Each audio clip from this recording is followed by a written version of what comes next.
반갑습니다. 다들 더운 여름 잘 지내고 있죠? 안 지치고 건강 잘 지키기 바랍니다. 자, 그럼 오늘의 말씀 함께 찾아봅시다. 오늘의 말씀은 역대상 13장 8절부터 10절까지의 말씀입니다. 역대상 13장 8절부터 10절까지의 말씀이에요. 다들 자리에 돌아와서 읽을 준비 다 됐죠? 그러면 다 같이 한마음 한입술 한 목소리로 다 함께 읽어봅시다. 하나님의 말씀입니다. 같이 읽겠습니다. 시작. 다윗과 이스라엘 온 무리는 하나님 앞에서 힘을 다하여 뛰놀며 노래하며 수금과 비파와 소고와 재금과 나팔로 연주하니라. 기돈의 타작마당에 이르러서는 소들이 띠므로 우사가 손을 펴서 궤를 붙들었더니 우사가 손을 펴서 궤를 붙듦으로 말미암아 여호와께서 진노하사 치심에 그가 거기 하나님 앞에서 죽으니라. 아멘. 네, 오늘 말씀은요, 역대상 13장과 15장에 나타난 예배의 광경들을 서로 대조해서 전해보고자 합니다. 그리하여 여러분이 예배에 목숨을 걸고 예배를 성공하는 사람들로 자라나길 구하는데요. 얼마 전 제가 새벽 설교 본문으로 연구했던 말씀인데, 이번 여름에 여러분이 샤우트와 수련회 등등 정말 많은 예배를 앞두고 있기에 때마침 적합할 듯 싶어서 이 본문을 들고 나왔습니다. 제가 먼저 말씀드리는 바 장담하기에 이번 여름에 맞이하게 될 수많은 여러분의 그 예배가 여러분의 인생을 바꿔놓을 수 있습니다. 아멘? 왜요? 우리는 예배하기 위해 특별히 구별되어서 하나님의 부름을 받은 사람들이거든요. 곧 우리의 인생이 하나님 앞에서 성공하고 말고는 예배에 달려 있습니다. 이것을 오늘 제가 설명하도록 할게요. 모쪼록 잘 들어주시기 바랍니다. 아멘? 자, 잘 듣기로 다시 한번 약속해줘.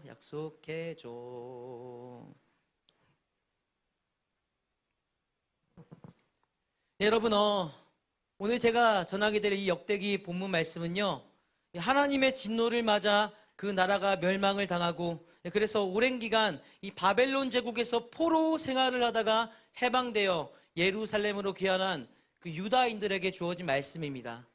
그들은 다시 돌아온 그 예루살렘에서 무너진 성전을 재건하고 그 성전 중심의 신앙 공동체를 회복해야 한다는 사명감을 갖고 있었는데, 왜냐하면 이것이 중요해요. 왜냐하면 그들이 판단하고 있던 자신들의 나라, 그 이스라엘이 멸망하게 된 중대한 원인 중 하나가 바로 예배의 타락이었기 때문입니다. 여러분, 이스라엘이 멸망하게 된 중대한 원인 중 하나가 무엇이라고요? 예배의 타락. 자, 그렇다면 어떻게 예배가 타락했을까요?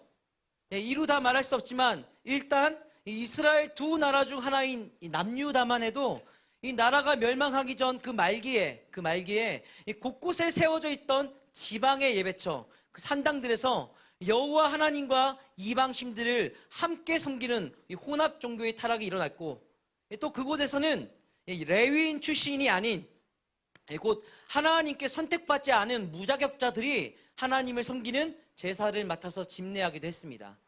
자, 그리고 그 지방의 산당뿐 아니라 심지어 하나님의 전인 예루살렘 성전에서도 하나님과 함께 이방신을 섬기며 그 이방신을 위한 음란한 종교의식이 행해지기도 했죠. 그 시대 고대 사람들은요, 사람이 그런 것처럼 신도 성적인 것에 더 자극을 받는다고 생각을 해서, 그래서 신을 모신 전 앞에서 의도적으로 음란한 성행위를 했거든요. 여성 창기들과 남창들을 데려다 놓고 말이죠. 자, 이것이 그 이방신을 섬기는 성전에서는, 그 이방신의 성전에서는 일반적인 일이었습니다. 자, 그런데 그런 음란한 행위를 하나님의 집이자 하나님의 예배처인 예루살렘 성전 안에서, 그것도 다른 이방신을 섬기며 저지른 것입니다. 엄청난 타락이죠.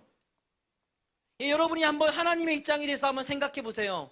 여러분도 잘 알겠지만 우리 하나님은 성을 도구화하고 타락시키는 그런 음란의 죄악을 무척이나 싫어하고 역겨워하시는 그런 분이신데, 자, 그런데 그런 그분의 집 안에서 그분이 역겨워하는 음란한 행위를 하며 심지어 다른 신을 섬기고 있는 거예요. 얼마나 경악할 만한 예배의 타락입니까? 자, 그리고 그런 짓을 무려 하나님을 예배하라고 부름받은 이스라엘의 남유다 사람들이 저지른 거예요. 예, 그 음란한 종교 의식의 터를 이 남유다의 요시야 왕이 파괴했다고 열왕기서에서 알려주죠. 자, 그리고 남유다가 이 정도였다면 그보다 훨씬 더 정도가 심했던 북이스라엘 나라는 더 말할 필요가 없습니다. 그 예배의 타락은 훨씬 더 심각했습니다. 자, 그래서 그들의 그 예배를 역겨워한 나머지 하나님의 임재가 떠나가게 됩니다. 자, 그리고 이렇듯 하나님을 향한 예배에 실패한 남유다와 북이스라엘은 결국 하나님의 임재 대신 진노가 그들을 향하게 되므로 멸망을 당합니다. 예, 하나님께 예배의 타락은요, 그 백성들의 나라를 멸망시키실 만큼 어마무시한 진노를 일으킨 것이죠. 자, 그리고 이렇게 예배가 타락해서 망한 이스라엘의 후손들, 그 유다인들이 이 바벨론의 포로로 잡혀 있다가 예루살렘으로 돌아와서 받게 된 하나님의 말씀이 바로 이 역대기서의 말씀인 것입니다. 네, 여러분, 그런 그들에게 우선은요, 우리가 맨 처음에 읽었던 그 역대기 13장의 내용이 과연 어떻게 다가왔겠습니까? 예, 결코 가볍게 다가오지 않았을 것입니다. 왜냐하면 역대기 13장의 내용이 말이죠, 바로 예배에 실패해서 사람이 죽게 되는 내용이거든요. 무엇에 실패해서 사람이 죽는다고요? 예배에 실패해서 사람이 죽어요. 예, 곧 예배가 타락해서 나라가 망한 그들, 곧 예배가 실패해서 나라가 죽는 것을 경험한 그들이 예배가 실패해서 사람이 죽는 말씀을 받았다고요. 절대로 가볍게 여길 수 없어요. 벌써 자고 있는 친구들 좀 깨워봐요. 왜 벌써부터 자? 응? 아직 말씀 전한 지 1분도 안 되는데. 자, 그렇다면 여러분, 그 역대기 13장의 내용이 더 자세히 말하자면 어떤 내용인가요? 살펴보기에 역대기 13장 이스라엘의 다윗 왕은 하나님의 언약궤를 다윗성 곧 예루살렘 안으로 드리고자 했습니다. 자, 언약궤를 어디로 드리고자 했다고요? 예루살렘 안으로 드리고자 했어요. 예, 언약궤는 여러분도 알다시피 하나님께서 임재하시는 곳이거든요. 즉 다윗 왕이 언약궤를 드려서 예루살렘 안에서 하나님과 함께 살고자 모셔오는 것이죠. 하나님과 함께 살고자 예루살렘으로 언약궤를 모셔와요. 자, 그리고 하나님을 모셔오기 위해 다윗 왕은요, 바로 하나님을 맞이하기 위한 예배를 명령합니다. 자, 하나님을 모셔오기 위해 무엇을 명령한다고요? 예배. 자, 그래서 역대기 13장 8절 말씀, 힘을 다하여 뛰놀며 노래하며 수금과 비파와 소고와 제금과 나팔로 연주하니라. 이렇게 13장 8절 말씀, 이스라엘의 온 사람들이 다 모여서 온 힘을 다하고 기쁘게 찬양하며 하나님의 임재, 곧 언약궤를 맞이하여 드리기 위한 예배를 드리게 된 것입니다. 얘가 예배를 안 해요, 엎드려서. 자, 하나님을 맞이하기 위해 온 힘을 다하고 기쁘게 찬양하며 언약궤를 맞아드리기 위한 예배를 드리게 된 거예요.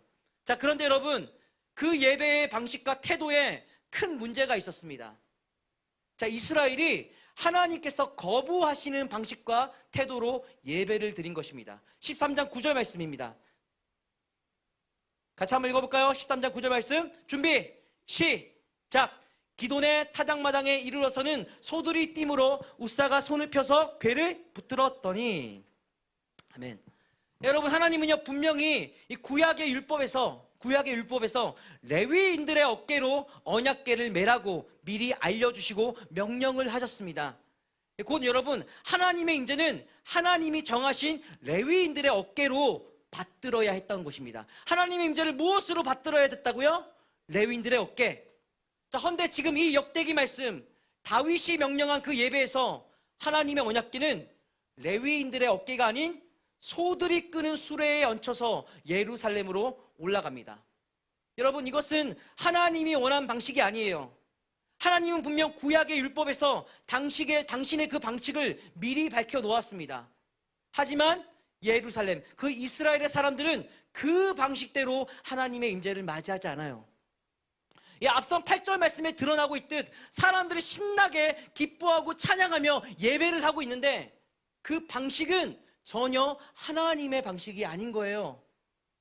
그럼 여러분 이것은 하나님 중심의 예배가 아닌 것이죠. 이것은 사람 중심의 예배인 것입니다. 여러분, 진정으로 하나님 중심이라면 단 한 번이라도 미리 구약의 율법을 살피고 어떻게 맞이해야 하나님이 기뻐하실지 그 방식을 살피고 그 방식을 갖춰야 되지 않겠습니까? 진정으로 하나님의 중심의 방식이라면요. 하지만 이스라엘은 그렇게 하지 않았습니다. 자, 그러자 하나님은 그들의 수레에 끌려 예루살렘으로 들어가기를 거부하시게 됩니다. 곧 그들의 예배를 거부하십니다. 자, 그래서 언약궤를 싣고 가던 소들은 예루살렘으로 들어가지 못하고 기돈의 타작마당에서 날뛰게 됩니다. 자, 여기서 참고로 이 소들이 날뛴 장소, 이 기돈이라는 지명이 원어로 투창이라는 의미거든요. 던지는 창이라는 의미예요. 만약에 이 사건으로 인해 이런 지명이 붙었다면 하나님께서 던지신 그 진노의 투창에 놀란 그 소들이 날뛴 거라고 해석하며 이런 지명을 붙였을 것입니다. 자, 그리고 바로 이 사건의 결과로 오늘 10절 말씀 같이 읽겠습니다. 준비 시작. 우사가 손을 펴서 궤를 붙듦으로 말미암아 여호와께서 진노하사 치심에 그가 거기 하나님 앞에서 죽으니라. 아멘. 예, 그 소를 몰고 가던 우사라던 자가 흔들리는 수레의 언약궤를 손으로 붙들었다. 하나님의 진노를 맞아 죽게 됩니다. 예, 그 누구도 직접적으로 만져서는 안 되는 언약궤이지만 하나님은 수레를 흔들어서 거의 반강제적으로 언약궤에 손대게 하시고 우사를 죽이신 것입니다. 곧 여러분, 우사는 이 우사라는 사람은 실상 다윗의 이스라엘이 하나님의 임재를 맞이하는 예배에 실패했기에 죽은 사람인 것입니다. 우사가 무엇에 실패했기에 죽었다고요? 예배, 하나님을 맞이하는 예배에 실패했기에 죽은 거예요. 자, 그리고 여러분, 이 우사가 말이죠, 이 역대기서 말씀을 처음으로 받았을 이 바벨론에서 귀환한 유다인들에게는 마치 무엇처럼 보였겠습니까? 바로 예배가 타락해서 하나님께 맞아 죽은 자신들의 나라처럼 보여졌을 것입니다. 아, 이 우사 꼬라지가 딱 우리 이스라엘 꼬라지 아이가? 아무도 안 웃어. 자, 그리고 이 우사를 보며 다짐했겠죠. 다시는 이런 우사 꼴이 나지 않도록 하나님을 맞이하는 예배에 결코 실패해선 안 된다고, 예배가 타락해선 안 된다고 다짐했을 것입니다. 자, 그리고 여러분, 바로 이런 실패한 예배의 상황, 오늘 우리도 유의해야 합니다. 아멘? 왜요? 여러분, 방금 전 그 실패한 이스라엘의 예배를 한번 떠올려 보십시오. 그 실패한 이스라엘의 예배. 사람들이 하나님의 임재를 맞이하며 온 힘을 다해 기쁘게 찬양하였지만 그 예배가 성공하였습니까? 하나님은 오히려 그 예배를 거부하셨습니다. 곧 임재를 거부하셨습니다. 나 너희에게 임재하지 않을 거야. 즉 여러분, 온 힘을 다해 뜨겁게 찬양하고 기뻐한다고 해서 그것 하나만 갖고 성공한 예배는 결코 아닌 것입니다. 예배의 성공을 위한 기준이 거기에 있지 않습니다. 여러분, 예배가 성공하기 위한 제1의 기준은요, 지금 이 말씀에서 암시되듯 그 예배가 진정 하나님 중심의 예배인가 아닌가에 달려 있습니다. 무엇에 달려 있다고요? 하나님 중심의 예배인가 아닌가. 그리고 여러분, 바로 이 지점에서 저는요, 요즘 시대가 정말로 많이 겁이 납니다. 여러분, 한번 서울 한번 가보세요. 휘황찬란하고 뜨겁고 익사이팅한 예배가 넘쳐납니다. 그 예배의 자리에서 눈물을 흘리며 하나님을 향한 사랑을 고백하는 젊은이들이 아직도 수두룩합니다. 하지만 그 예배들이 진정 하나님 중심의 예배인지 저는 잘 모르겠어요. 어째서요? 예, 그 예배들이 진정 하나님 중심의 예배이고 그와 함께 하나님의 임재가 가득했다면 왜 그 예배를 통해 변화되고 새로운 하늘의 소망을 품는 사람들이 그다지도 안 나오는 것입니까? 저는 이것 때문에 의아해요. 예, 그 예배에 하나님의 선명한 임재가 있었다면 그 이후에 뭔가 급진적이진 않아도 변화가 일어야 하는 것 아닙니까? 예, 사람이 사람을 깊이 만나도 변화가 일어나는데 하물며 하나님과 깊은 만남이 있었다면 변화가 당연히 일어나야죠. 여러분, 예배에서 하나님과의 깊은 만남을 경험하는 사람들은요, 마치 시내산에서 하나님을 깊이 만난 모세가 그 시내산을 내려와서도 얼굴에 광채를 띄었던 것처럼 그 예배의 만남을 통한 변화를 갖고 세상으로 나아가게 됩니다. 예, 크던 작던 그 변화가 바로 하나님의 임재를 깊이 만난 증거인 거예요. 저는 그래서 겁이 납니다. 그런 변화는 전혀 없이 휘황찬란하기만 예배들이 혹 하나님이 아닌 사람 중심의 사람만 만족하기 위한 예배였을까봐 말이죠. 자, 그렇다면 여러분, 두려워하며 한번 점검해 봅시다. 오늘 우리도 다윗의 이스라엘이 그런 것처럼 하나님의 임재를 맞이하기 위한 예배를 지금 드리잖아요. 자, 그렇다면 우리의 그 예배는 과연 하나님 중심인가요? 예, 간단히 딱 두 가지 항목만 한번 점검해 보도록 하겠습니다. 자, 먼저 마태복음 5장 23절과 24절 말씀입니다. 같이 한번 읽어볼까요? 준비, 시작. 예물을 제단에 드리려다가 내 형제에게 원망 들을 만한 일이 있는 것이 생각나거든 먼저 가서 형제와 화목하고 그 후에 와서 예물을 드리라. 아멘. 여러분, 지금 읽은 구절에서 예수님은 말씀하십니다. 예배의 예물을 드리기 전에 그보다 먼저 형제와 화목하고서 예물을 드리라고요. 여러분, 이 본문이 이 마태복음의 산상수훈에 속한 본문인데 곧 예수님을 따르던 사람들에게 주어진 말씀입니다. 그렇기 때문에 여러분, 이 본문의 형제는요, 오늘 우리의 입장에선 나와 함께 예수님께 속하여 하나님을 신앙하는 그 신앙의 형제를 우선적으로 의미하는 것입니다. 신앙의 형제예요. 자, 그런데 예수님께서 그 형제와 먼저 화목하고 예배의 예물을 드리라고 명령하시는 것입니다. 왜죠? 예, 이것은 당연히 형제를 미워하는 가운데 드리는 예배의 예물을 하나님께서 기뻐하지 않으시기 때문이겠죠. 곧 여러분, 신앙의 형제와의 화목을 노력하는 가운데 예물을 드리는 것이 하나님께서 받기 원하시는 하나님 중심의 예배인 것입니다. 아멘? 자, 그렇다면 여러분, 점검합시다. 예, 비록 완전하지는 못할지라도 여러분은 곁에 앉아있는 신앙의 형제들과 화목을 이루고자 노력하는 가운데 하나님의 임재를 맞이하는 이 공예배를 드리고 있습니까? 아니면 그런 노력 없이 누군가를 향한 미움과 분노를 속에 품고서 그 반면 겉으로는 뜨겁게 찬양하며 예배를 하고 있습니까? 저는 지금요, 완벽히 화목하자고 그런 얘기를 하는 것이 아닙니다. 이 세상에 완벽한 화목을 이룰 수 있는 교회와 성도는 결코 없습니다. 다만 그 화목을 위해 노력하는 가운데 예배 드리냐는 것입니다. 자, 그렇게 여러분, 여러분의 예배는 하나님 중심인가요? 한번 꼭 점검해 보시기 바랍니다. 자, 다음으로 한 가지 더 점검하겠습니다.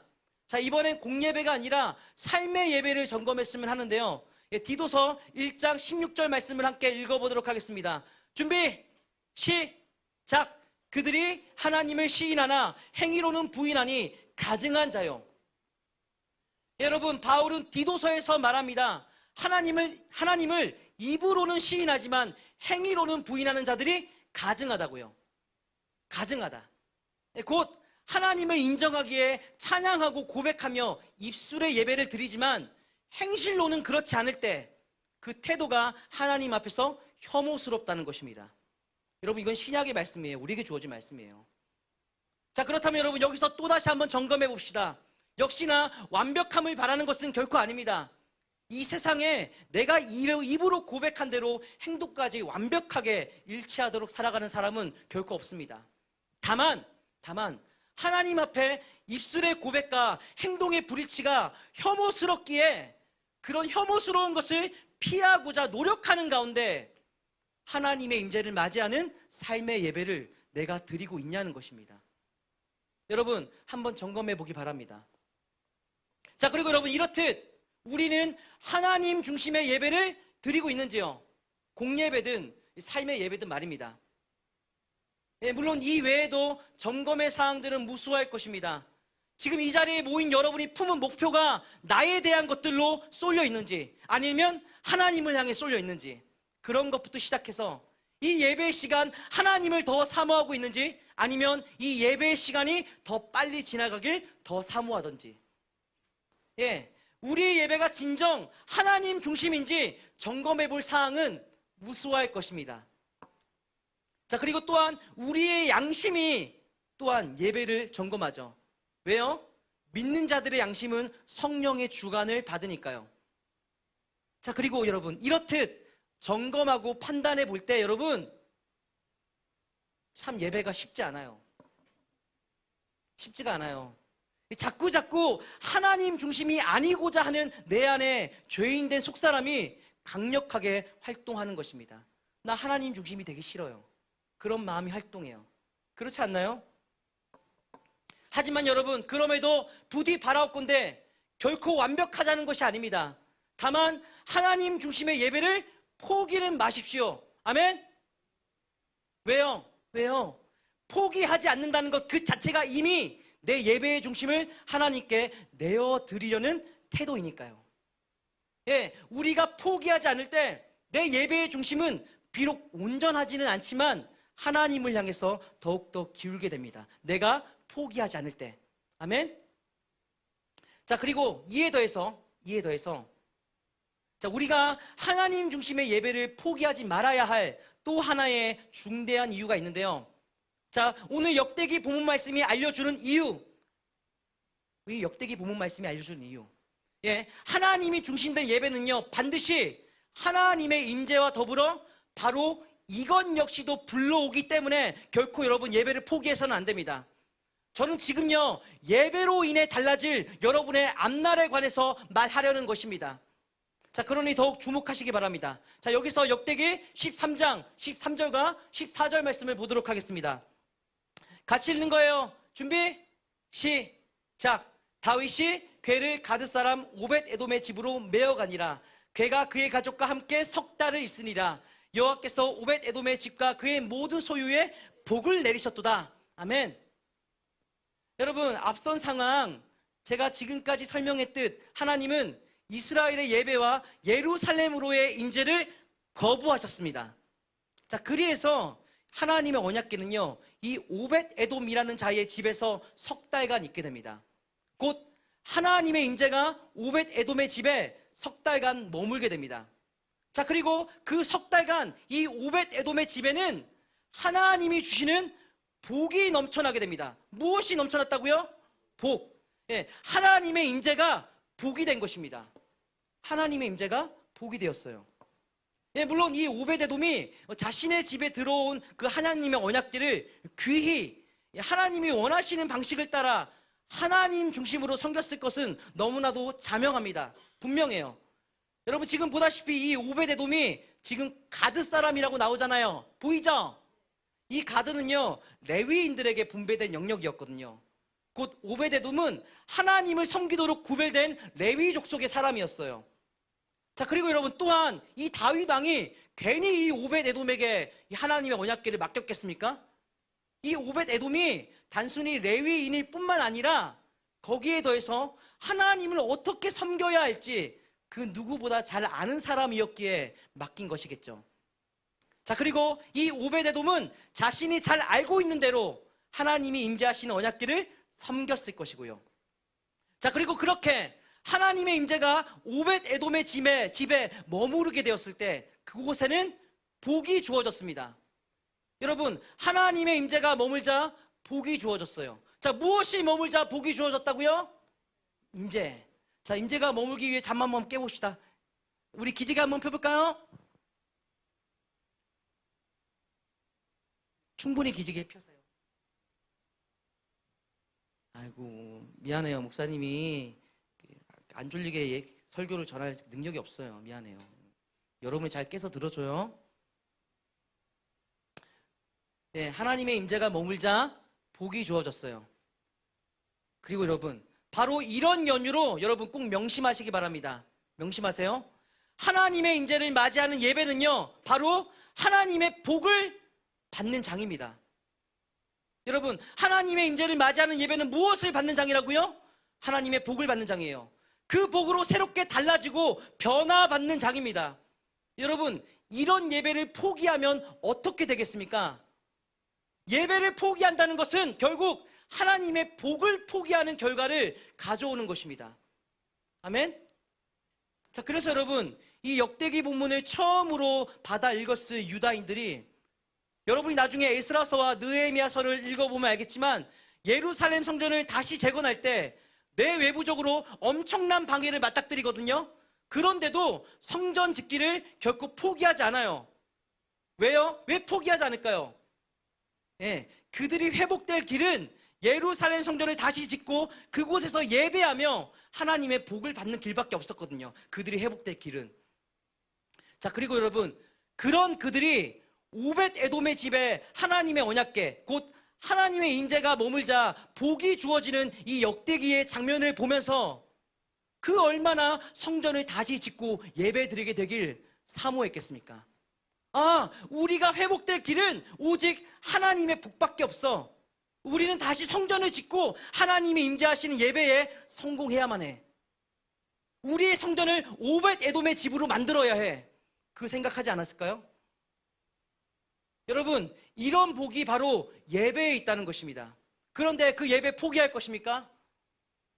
여러분, 저는 그래서요, 예배가 흐트러지는 것을 결코 좋아하지 않습니다. 여러분이 예배 드릴 때 핸드폰 보는 것만 봐도 막 화가 나요.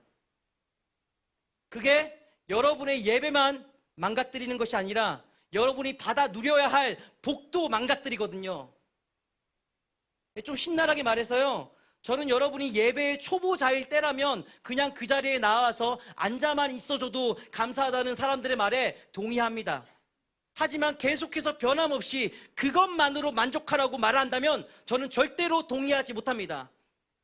왜요? 그런 예배의 방임이 여러분들에게서 하나님의 복을 빼앗아가는데 어떻게 그것에 동의할 수가 있겠습니까? 그런데 우리 틴스의 입장이 조금 그렇긴 하죠. 자, 그런데 여러분, 요즘 이 시대 교회마다 그런 예배의 방임이 넘쳐나요. 이 시대에 예배에 나오는 청소년들이 귀하다 보니까 그 아무리 집중 없고 정성 없는 예배를 드려도 그저 떠받들고 방임하는 것이죠. 하지만 여러분, 그 아무리 예배자가 귀하다고 해도 그 예배를 받으실 하나님보다 더 귀하게 여기는 것은 말이 안 되지 않습니까? 예배는 예배자 중심이 되어서는 안 됩니다. 예배는 하나님 중심이 되어야만 합니다. 아멘? 예배자 중심의 예배로 무너지면 무너질수록 결국엔 하나님의 임재가 흐릿해지고 떠나가고 그 예배는 하나님의 복이 없는 예배가 되어버립니다. 여러분은 부디 그런 이 시대에 무너지는 예배를 경계하시기 바랍니다. 그대로 따라갔다간 여러분은 반드시 복 없이 망합니다. 왜요? 제가 오늘 말씀 그 초반에 얘기하지 않았습니까? 하나님께서 예수님을 통해 우리를 부르신 이유, 예배받기 위해서라고요. 예배를 위해 부름받은 우리가 예배에 실패한다면 복을 잃어버리는 건 당연한 거예요. 자, 그러니 여러분 꼭 명심하시기 바랍니다. 이번 여름에 여러분들이 감당해야 할 예배가 무수합니다.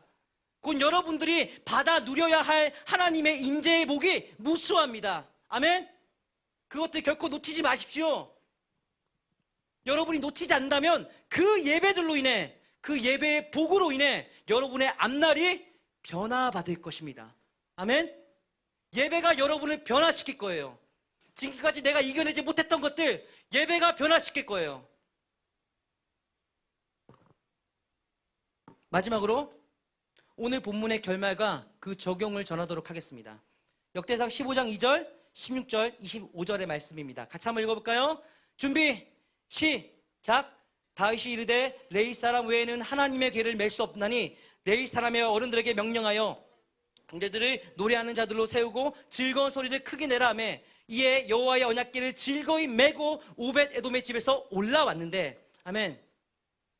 여러분, 지금 읽은 말씀에 드러나듯 한 번 예배에 실패했던 다윗은 심기일전하여 반성하여서 레위 사람들을 통해 그 어깨에 언약궤를 매게 하고 하나님의 임재를 맞이하는 예배를 다시 시도하였습니다. 곧 하나님이 원하시는 방식을 따라 하나님 중심의 예배를 드리고자 한 것입니다. 어떤 중심의 예배를 드리고자 했다고요? 하나님 중심의 예배. 자, 그리고 그 하나님 중심의 토대 위에서 이스라엘 사람들은 다시 한번 기뻐하고 찬양하며 예배를 드렸습니다. 자, 그러자 하나님은 오벳 에돔의 집에서 그 임재처를 옮겨 예루살렘으로 순순히 따라서 올라가시게 됩니다. 곧 하나님이 중심된 이스라엘의 그 뜨거운 예배를 기쁘게 받아들이신 것입니다. 그리고 다윗의 세대가 이스라엘 역사상 가장 복된 세대가 되도록 그들의 복이 되셨죠. 하나님의 임재가 들어오자 그들의 세대가 복이 됐다고요. 하나님을 맞이하는 예배에 성공하자 그들의 세대가 복이 됐다고요. 이스라엘 역사상 가장 땅덩어리가 넓은 나라가 됐다고요. 가장 정의롭고 가장 공의롭고. 여러분, 이렇게 여러분의 인생을 변화시킬 수 있는 그런 예배를 포기하지 마십시오. 혹 지금까지 그러지 않았다면 지금부터라도 다시 시도하면 됩니다. 하나님은 분명 다윗의 이스라엘이 그랬던 것처럼 우리가 다시 시도하는 하나님 중심의 예배를 기쁘게 받으실 것입니다. 아멘. 그리고 재차 말하지만 완벽하지 않아도 됩니다. 우리는 완벽할 수가 없어요. 다만 여러분, 우리가 할 수 있는 최선이면 됩니다. 우리가 할 수 있는 무엇이면 된다고요? 최선이면. 왜요? 예배를 완벽하게 만드실 분은 결국 우리가 아니라 하나님 본인이시거든요. 자, 지금 이 본문에서 이어지는 역대상 15장 26절 말씀을 같이 한번 보도록 하겠습니다. 같이 한번 읽을까요? 준비, 시작! 하나님이 여호와의 언약궤를 맨 레위 사람을 도우셨으므로 무리가 숫송아지 7마리와 순양 7마리로 제사를 드렸더라. 아멘. 예, 여러분, 지금 읽은 말씀, 다윗의 이스라엘이 레위인들에게 언약궤를 매게 함으로 하나님 중심의 예배를 드리기 위해 힘쓰자 하나님은 언약궤를 맨 레위 사람들을 도우십니다. 곧 여러분, 하나님께서 하나님 중심의 예배가 이루어지도록 도우신 것입니다. 얼마나 임재하고 싶으셨으면, 얼마나 복주고 싶으셨으면 이들이 노력하자 그 예배를 도우셨어요. 자, 그리고 하나님이 도우신 그 예배에는 이와 더불어 숫송아지 7마리, 순양 7마리의 제물이 함께 드려집니다. 곧 여러분, 숫자 7으로 대표되는, 상징되는 완전한 제물이 하나님께 드려진 것이죠. 자, 이에 이 완전한 제물을 통해 이들의 예배는 분명 완전한 예배가 되어서 하나님께 받아들여졌을 것입니다. 그러니 하나님께서 예루살렘으로 임재하셨죠. 완전한 예배를 드리는구나. 내가 예루살렘으로 들어갈게. 같이 너희와 살게. 너희의 복이 될게. 내가 너희의 시대를 변화시켜 줄게. 자, 그리고 여러분, 바로 이 예배의 상황이 오늘 우리에게도 마찬가지입니다. 하나님은요, 필시 우리의 예배를 도우실 것입니다. 아멘. 오늘 우리도 하나님께서 복주고 싶어 하시는 백성이자 자녀이니까요. 그리고 여러분, 이를 위해 심지어 완전한 제물을 당신께서 직접 우리에게 준비해 주기까지 하신 것입니다. 그 완전한 제물이 누구입니까? 예수님이죠. 아멘. 그 완전한 제물, 예수님을 우리에게 주신 것은 하나님께서 우리의 예배를 돕고 싶어 하시고 완전한 것으로 받아 임재하시고 복주고 싶어 하신다는 완벽한 증거입니다. 자, 그러니 여러분, 이번 여름간 우리가 감당하게 될 모든 예배가 하나님 중심의 예배가 되도록 온 몸과 온 마음으로 힘씁시다. 아멘. 그러면 하나님의 도우심으로 인해, 또 예수님의 완전한 제물 되심으로 인해 우리의 예배는 진정 우리를 복으로 변화시키는 예배가 될 것입니다. 아멘. 자, 그런 복된 예배로 복된 우리 예배자들이 되길 오늘 말씀 전하며 간곡히 축원합니다. 할렐루야. 아멘.